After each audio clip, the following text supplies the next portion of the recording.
morning, good afternoon, good evening. Please excuse the slightly different perspective. I'm doing this from my living room, as you can see, via my TV, because I'm a little bit lacking mobility at the moment, so I'm not down in my office. Hope it's not too distracting.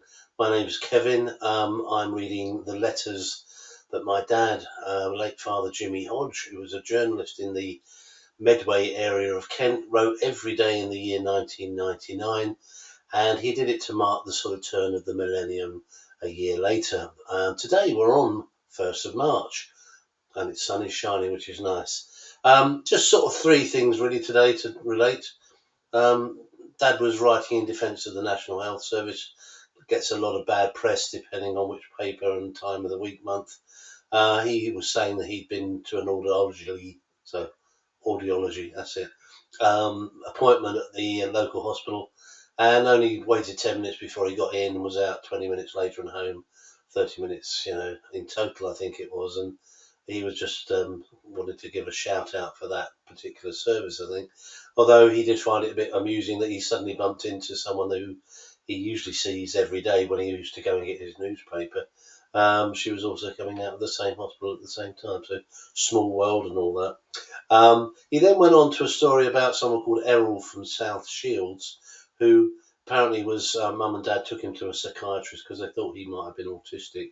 Turns out he wasn't, but just had a very high IQ, and he could speak 5 languages, including Swahili, at about the age of 10. So he was very high in the IQ stakes. What he's doing now, who knows? If you're out there, Errol, and you want to let us know, that's great. You're either running the country or perhaps you're working in that local newspaper shop, who knows?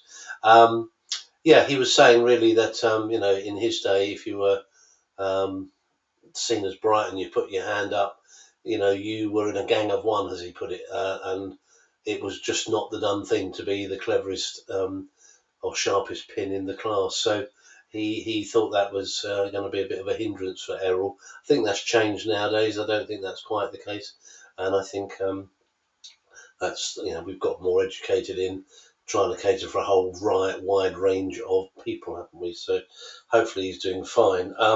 His PS this week was just today was a bit odd, I suppose. It was a nightclub in Leicestershire to help women continue their gossiping on the dance floor, would actually installed joint loos in the ladies' toilet so ladies could sit next to each other and continue the chat. Now, the mind boggles, doesn't it, in all sorts of ways. You'd have to be very friendly with whoever you're sitting with, I think.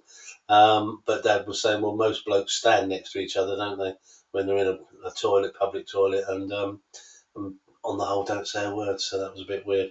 Anyway, not too much to report on today, 1st of March. I hope the new format's not too distracting for you, and I hope you can hear okay.